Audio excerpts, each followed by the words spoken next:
Hey, welcome to EPN. My name is Victor Lucas. We bring you the latest in everything cool every single day. You know there's tons going on in games, entertainment, and technology, so how do you keep up? Well, you watch The Rundown. You've probably seen The Force Awakens, but here's a new look at Lego The Force Awakens.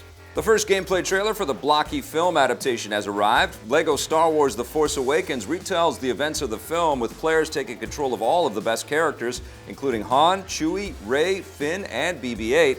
There will also be extra story content set before the movie, which will help set up some of the backstory for those of you who are too lazy to use your imagination.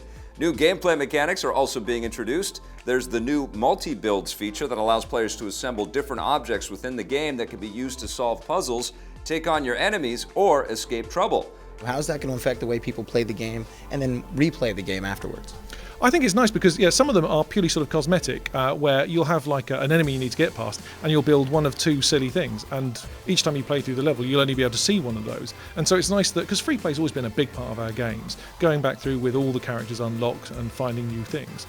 And so it's nice that they'll see something new when they do that. I think it just adds more quality to the game. Lego The Force Awakens hits all major platforms on June 28th. And Star Wars owner Disney wants to make sure our galaxy is fair to everyone. Disney and their subsidiary Marvel have announced that they will boycott the U.S. state of Georgia if the state's controversial bill HB 757 is signed into law. The bill would make it possible for businesses and other organizations in Georgia to discriminate against LGBT people, which is something that Disney has long been against. If the bill takes effect, Disney says they will no longer film movies in Georgia, which would be very bad for the state's economy. Several big projects like Ant-Man and Captain America's Civil War were recently filmed there, along with Guardians of the Galaxy 2, which is currently in production. Similar anti-LGBT laws were stopped in other U.S. states after big companies like Disney threatened to pull out. Unfortunately, the one in Georgia has already been passed by the state legislature, so hopefully Disney's action will help convince Georgia's governor to veto the bill. Final warning. It's always disappointing when game developers are shut down. Sony has closed Evolution Studios, the developer behind the PS4 exclusive racing game Driveclub. The studio already lost 55 staff members last year following the shaky launch of Driveclub, which was plagued by technical issues and received lukewarm reviews. Before creating Driveclub, Evolution Studios made the World Rally Championship games for the PS2 and the MotorStorm games for the PS3. They were bought by Sony in 2007. Sony Computer Entertainment says that they'll try to relocate some of the former Evolution staff to other Sony studios, but unfortunately there won't be enough of those openings for everyone. We wish all of the good people from Evolution Studios the very best of luck. The latest Yakuza game is finally making the long and arduous journey across the Pacific. Sega has revealed that an English-language version of Yakuza 0 will hit North America and other Western territories in early 2017.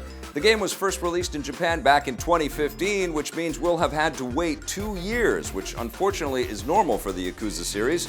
The games usually take anywhere from 1 to 2 years to be localized for the West, but thankfully the wait won't be as long as it was for the last game, Yakuza 5, which took 3 years. Yakuza 0 is a prequel to the main Yakuza series, showing how Kazuma ascended the ranks of the Japanese mafia in the 1980s. This isn't the only upcoming game in the series. Yakuza 6 is set to be released in Japan later this year. Who knows how long we'll have to wait for that? You don't have to wait much longer to play the latest project from Borderlands developer Gearbox Software.